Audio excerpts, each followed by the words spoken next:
2 minggu ya, 2 minggu setelahnya syuting beneran. saya langsung ngajakin Anissa taruh. Terus waktu ya pas habis itu lama hitbah gitu kan ya.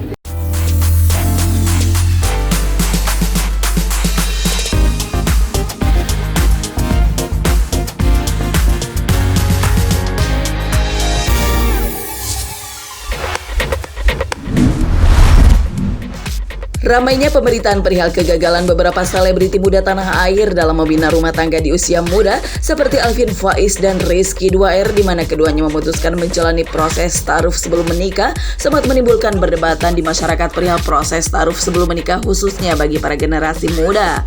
Namun, sejumlah selebriti muda lainnya pun mampu menunjukkan jika proses taaruf yang dijalaninya masih berbuah baik untuk pernikahannya saat ini. Salah satunya pasangan Anissa Rahma dan Anandito Dwis yang menjalani proses taaruf selama 3 bulan sebelum akhirnya memutuskan untuk menikah pada 16 September 2018 lalu. Anissa dan Dito pun mengurai cerita bagaimana proses taaruf yang dijalani keduanya hingga akhirnya mantap untuk menikah. Bahkan Dito pun membeberkan rahasianya kala berusaha meyakinkan orang tua Anissa hingga menerimanya sebagai pendamping Anissa.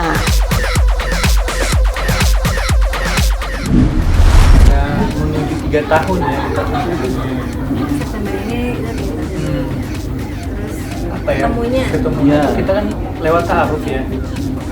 Kita berawal dari 2 orang yang nggak kenal sama sekali. Anissa ya tahu lah ya siapa mantan Cherry Bell, yang dimana saya sendiri sering nonton di TV gitu. Waktu itu Anissa sudah hijrah, ngisi acara seminar hijrah ya, sebutan hijrah, dan saya nyanyinya. Nah dari sana udah apa ya, udah menarik perhatian lah. Wah nih, insya Allah nih si Soleha, calon si Soleha. Tapi masih malu-malu gitu. Nah setelah itu diketemuin sama project syuting di YouTube. Iya, video klip berseries gitu ya. Kita berperan berdua, ceritanya dari yang sendiri, terus kita nikah taruh, ya udah, terus nikah. Namanya Pak Calon. Setelah itu 2 minggu ya, 2 minggu setelahnya syuting beneran. saya langsung ngajakin Anissa taruh. Terus waktu ya pas habis itu lama hitbah gitu kan ya. Pas nikah kok kita kayak menjalani cerita Yang kita YouTube itu ya.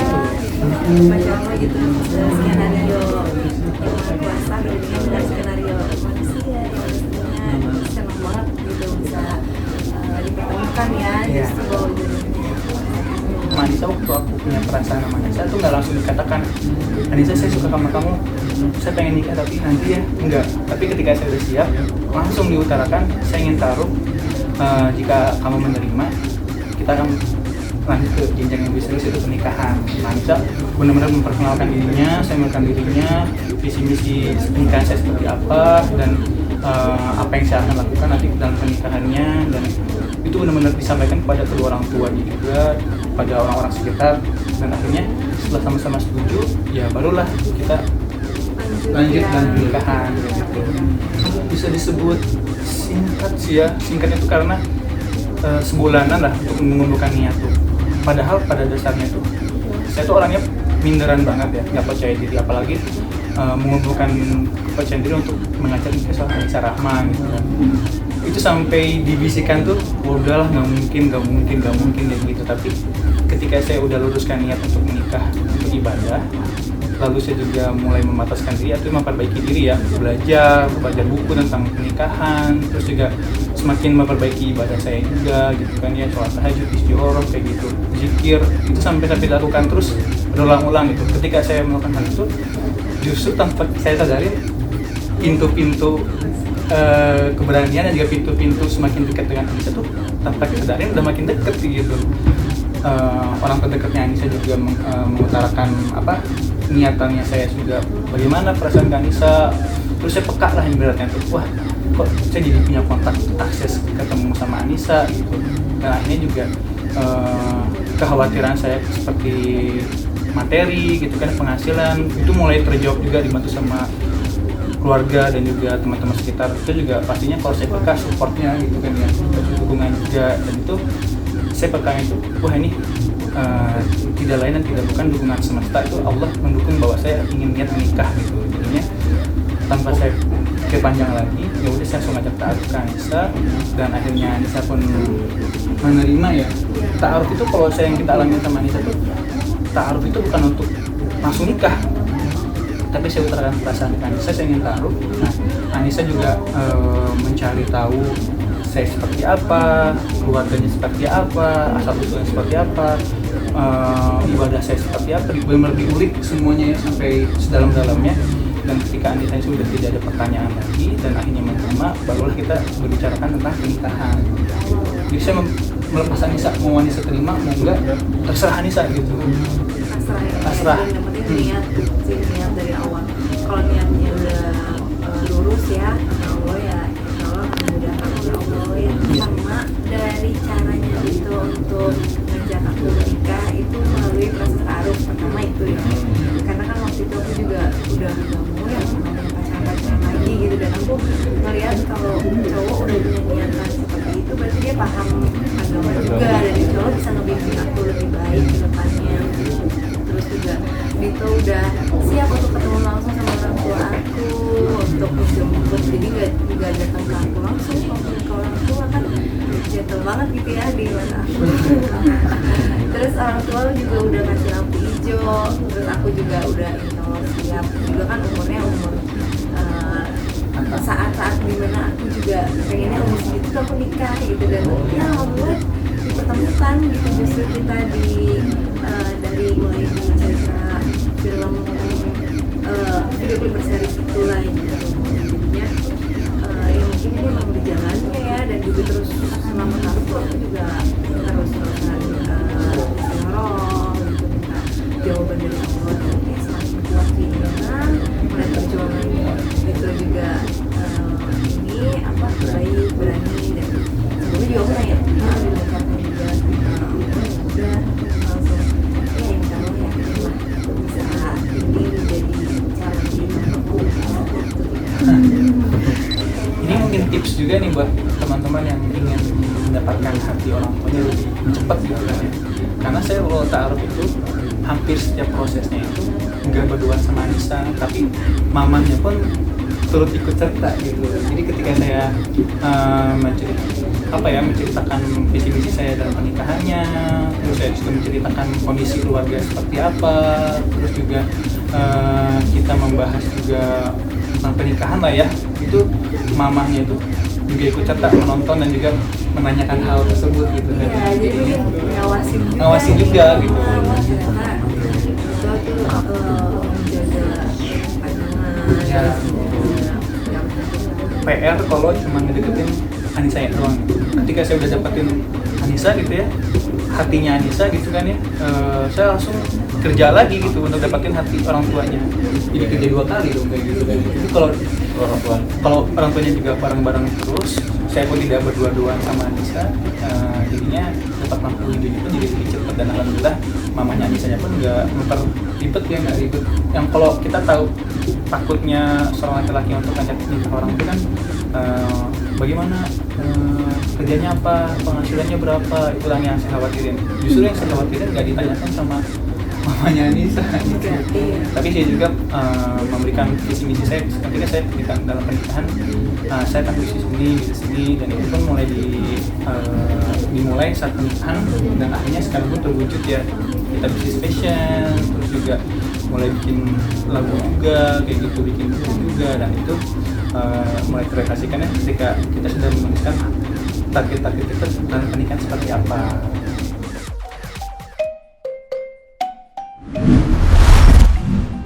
Bukan pernikahan namanya jika tak dibumbui dengan permasalahan rumah tangga. Hal ini tentu saja juga dirasakan Anissa dan Dito yang mengaku pertengkaran keduanya terkadang disebabkan hal-hal kecil seperti keteledoran. Meski begitu, pasangan yang terpaut usia 1 tahun ini memiliki cara sendiri untuk bisa kembali berbaikan lantaran tak ingin permasalahan tersebut berlarut-larut yang bisa menyebabkan terjadinya pertengkaran hebat. Dan keduanya pun menegaskan jika apa yang terjadi dalam permasalahan rumah tangga bukan bergantung bagaimana proses yang dijalani sebelum menikah, melainkan proses belajar saling menerima dan memperbaiki diri setelah menikah. Kita tuh beda setahun aja sih sebenarnya. Kalau aku lebih tua setahun. Aku lebih belajar mendewasakan diri. Tapi ya kadang-kadang ada masanya aku kurang dewasa, terus itu yang kayak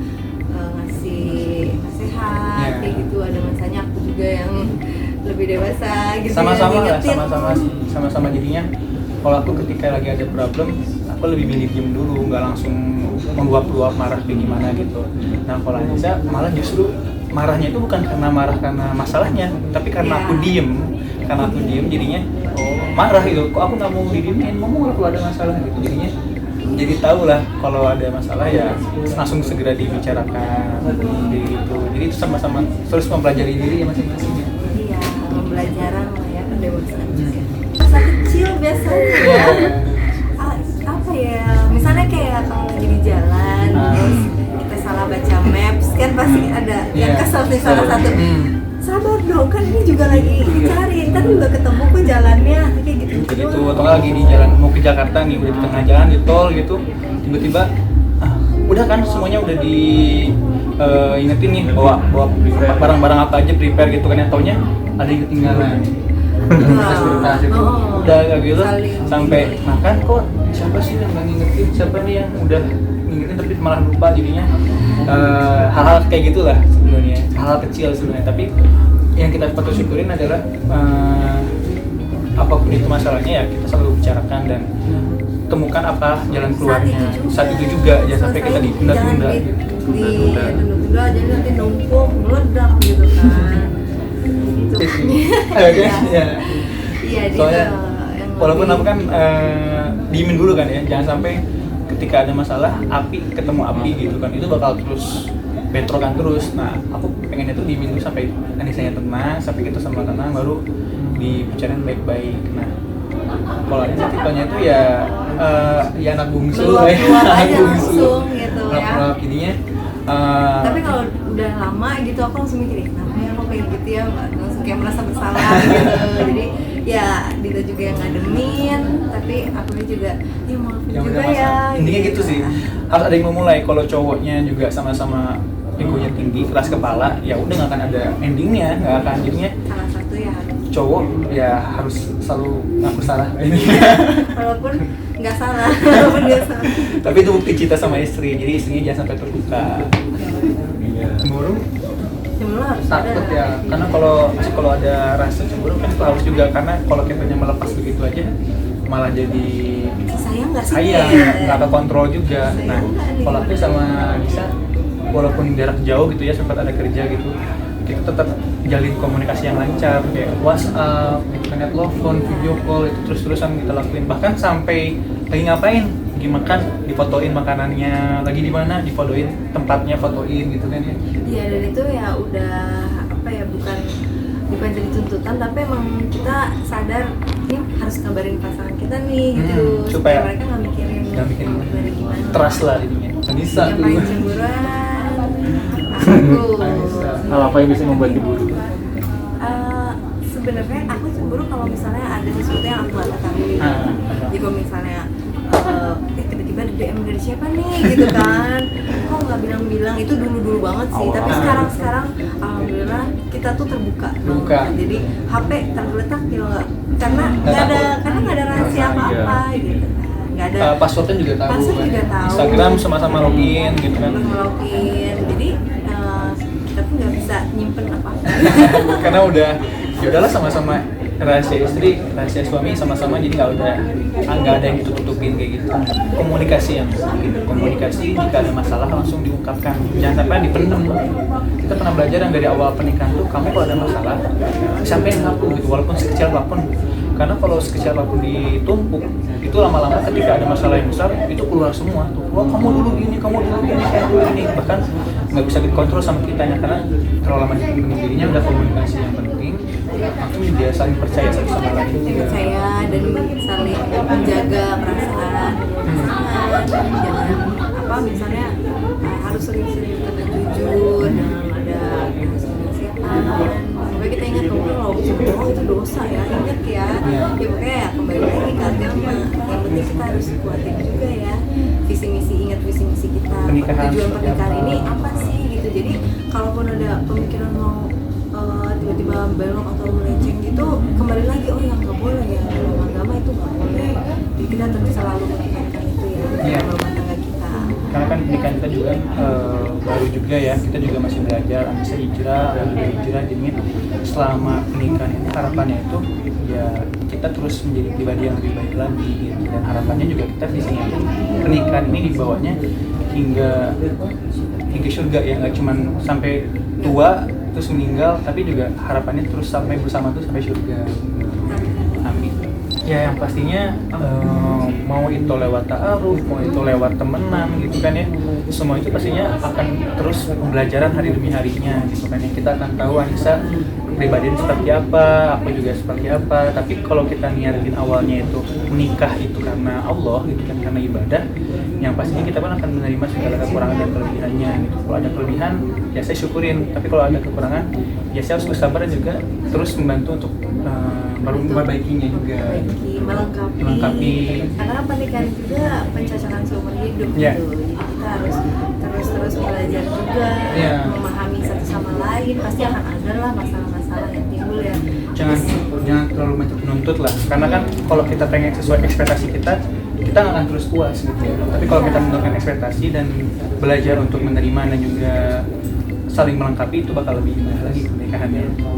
Ya, seiring berjalannya waktu ya semakin pendewasaan juga gitu.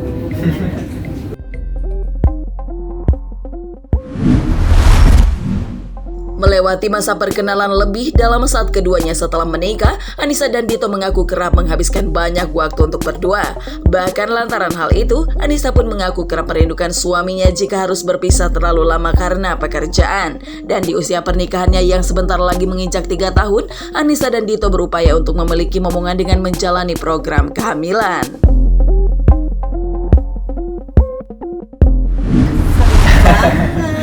Sering banget ya, malah sekalinya aku Saking harus sekalinya Dito harus pergi gitu kan ya, ada job di luar kota 3 hari gitu ya. Waduh, siksa banget gitu, kayak aduh biasanya sehari-hari bareng di rumah berdua gitu kan kalau ya. jauhan tuh ini malah jadinya kangen gitu kan. Terus